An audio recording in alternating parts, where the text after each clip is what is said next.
안녕하세요 여러분, 테크트리입니다. 오늘은 갤럭시 버즈에 대해서 한번 얘기를 해볼 건데요. 썸네일에서 보셨듯이 저는 이 갤럭시 버즈를 두 번 샀어요. 왜 두 번 샀냐면 처음에 쓰던 거는 이제 잃어버렸고, 제가 요즘에 5만원 이하 가성비 무선 이어폰에 대해서 리뷰를 하려고 준비 중인데, 이 AKG 번들하고 비교를 하다 보니까 얘는 무선이잖아요. 그래서 제가 이제 원래 듣던 무선 이어폰이랑 좀 비교를 하는 게 낫겠다 싶어서 버즈를 하나 더 구입을 했고, 그런데 버즈 플러스가 곧 나오잖아요. 얘를 다시 사용하다 보니까 좀 이런 게 좋아졌으면 좋겠다는 생각이 몇 가지가 들더라고요. 그래서 오늘은 디자인 같은 거는 이미 많이 알려져 있으니 간단하게 보고 장단점 위주로 살펴볼 건데, 어떤 내용들이 있는지 함께 보시죠.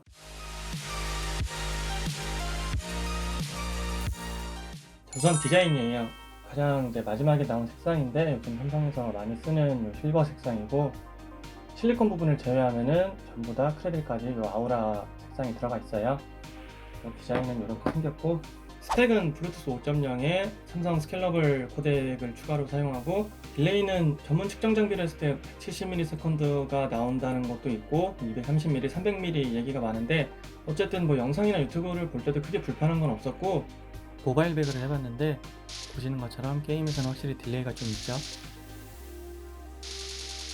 다음은 음질을 볼 건데, 우선 이 음질을 보기 전에 모든 이어폰이랑 특히 이 커널형 이어폰들은 이렇게 올바르게 착용을 해야 돼요. 이게 무슨 말이냐면, 이 커널형 이어폰 같은 경우는 이 웨이도까지 들어가서 고막으로 바로 소리를 이렇게 전달을 하잖아요. 그래서 이 차음 상태가 딱 유지가 돼야지 올바른 소리가 나요. 차음 상태가 제대로 안 되거나 이렇게 풀려버린 상태로 듣게 되면 굉장히 날리는 소리가 나는데, 커널형 이어폰은 특히 올바른 착용에 좀 주의를 해주세요. 그리고 이제 제 귀는 어렸을 때는 베이스가 강한 걸 되게 좋아했는데, 지금은 이제 플랫한 걸 좀 선호하고, EQ나 음정 효과는 대부분 끄고 들어요. 저는 순정 상태를 좋아하기 때문에.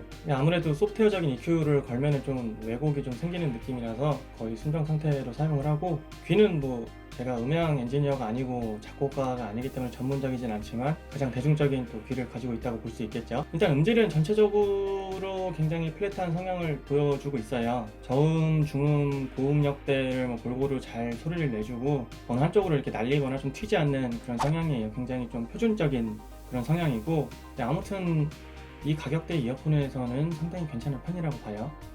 그리고 화이트 노이즈가 굉장히 적어요. 저가형 이어폰들은 이 대기 상태랑 활성화 상태를 왔다 갔다 할 때 틱틱거리면서 잡음이 나고, 그때 화이트 노이즈가 굉장히 많은데, 버즈는 일단 이 대기 상태를 왔다 갔다 하는지조차도 모를 정도로 틱틱하는 소리나 그 상태에서의 노이즈는 없어요. 음악을 재생할 때도 소스에 들어있는 노이즈 자체는 어쩔 수 없는 부분이잖아요. 근데 그런 부분도 좀 제어를 잘하고 있는 편이라고 봐요, 제가 듣기에는. 그리고 이제 우수했던 게, 저는 이 착용감이 굉장히 편한데, 처음에 살 때는 이 생긴 걸 보고 되게 불편할 줄 알았어요. 좀 널쩍하게 생겨갖고. 그런데 착용을 하고 있으면 요 귓바퀴 안쪽에 딱 안착을 하는데 저는 되게 편하게 느껴졌어요. 장시간 사용을 해도 편하고, 물론 3시간 정도를 넘어가면 좀 이질감이나 통증이 있던데, 그거는 어느 이어폰이나 다 마찬가지겠죠. 그리고 이제 가장 좋았던 게, 제가 아까 말씀드린 차음 상태 있잖아요.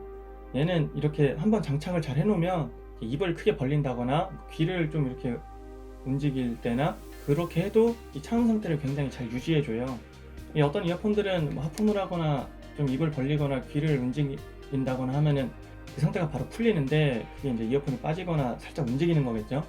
버즈는 그런 부분에선 착용감이 굉장히 우수하다고 봐요. 그리고 요 이제 터치 패드가 있는데, 일단 저는 버튼형을 좀 싫어하고 이렇게 눌러야 되기 때문에 패드가 좋은데 크게 문제는 없다고 봐요. 터치 패드는 잘 동작을 한다고 봐요. 그리고 연결이 굉장히 빨라요. 페어링을 한번 해놓으면 이 버즈랑 에어팟 프로 같은 경우는 이제 뚜껑을 열면은 바로 연결을 시작하기 때문에 귀에 꽂았을 때는 거의 이미 연결이 끝나 있고, 일부 무선 이어폰들은 크레드를 열 때가 아니라 크레들에서 뺐을 때 충전 단자에서 분리됐을 때 연결을 하는데, 아무튼 이 버즈는 굉장히 연결이 빨라요. 이것도 장점이겠죠. 다음은 단점을 알아볼 건데, 우선 통화 품질은 말이 굉장히 많죠. 전체적으로 통화 품질이 우수하다고 볼 수는 없어요. 조용한 환경이나 조용한 길거리에서까지는 괜찮은데, 좀 시끄럽다거나 지하철 같은 데 이런 데서는 확실히 안 좋아요. 이 구조적인 문제도 있겠지만, 그리고 이 내양 마이크를 사용할 때 이제 외부가 시끄러울 때는 내양 마이크를 사용하는데, 몸 안에서 이제 올라오는 소리를 수음을 한다고 하죠. 큰 외부 소음을 차단하긴 하는데 목소리도 같이 깎아버려갖고 어쨌든 통화 품질이 좋진 않아요. 이거는 버즈 플러스에서는 상당히 좀 개선을 해야 될 거라고 봐요. 그리고 외부음 듣기 모드가 있죠. 저는 거의 안 써요. 이 외부음 듣기 모드가 있긴 한데, 길다란 관이나 그 어렸을 때 저희가 소라 껍데기 대고 있는 거 있죠. 그것처럼 바람 소리가 계속 들려요. 얘하고 비교를 하면은 솔직히 이제 외부음 듣기 모드는 정말 많은 개선이 필요하다고 생각을 하고, 배터리가 이제 이어폰은 6시간, 크레들 포함하면 13시간인데 좀 짧은 것 같아요. 이어폰이 6시간이면 그렇게 짧은 건 아닌데 이 크레들에서까지 13시간이면은 이거는 좀 짧다고 봐요. 이것도 좀 개선이 이루어져야 될 것 같고, 그리고 이 이어폰의 자력이 되게 약해요. 뚜껑의 자력은 괜찮은데 이어폰을 이렇게 크레들에 넣어놓고 흔들면 바로 떨어져요. 이게 좀, 저는 아직 떨어뜨린 적은 없는데 아마 크레들이 같이 떨어지면은 좀 이어폰이 날아갈 수도 있을 것 같고, 마지막으로는 레이턴시도 요즘 워낙 기술들이 좋아지기 때문에 다음 작에서는 조금 더 줄여야 하지 않나 그렇게 생각을 합니다. 이 버즈는 좀 특이한 게 하나 있어요. 요 이어팁 보이시죠? 이어팁 여기 구멍이 굉장히 작아요. 이 귀로 들어가는 구멍이. 이게 왜 이렇게 설계를 했는지 모르겠는데 이 구멍이 굉장히 작고, 이 하우징의 끝부분, 요 금속 판 부분 있죠? 그거하고 이 팁의 구멍 부분이 살짝 떠 있어요. 이 안에 공간이 있는 거죠.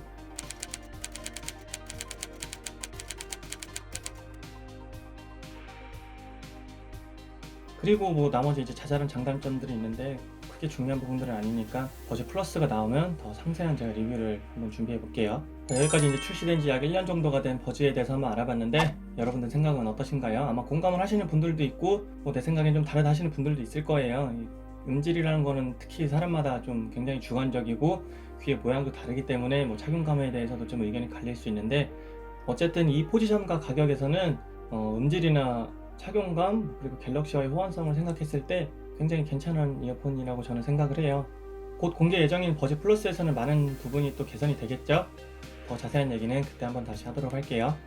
자, 오늘 영상은 여기까지고 다음 영상에서는 이 가성비 무선 이어폰들에 대한 리뷰를 준비해서 찾아올게요.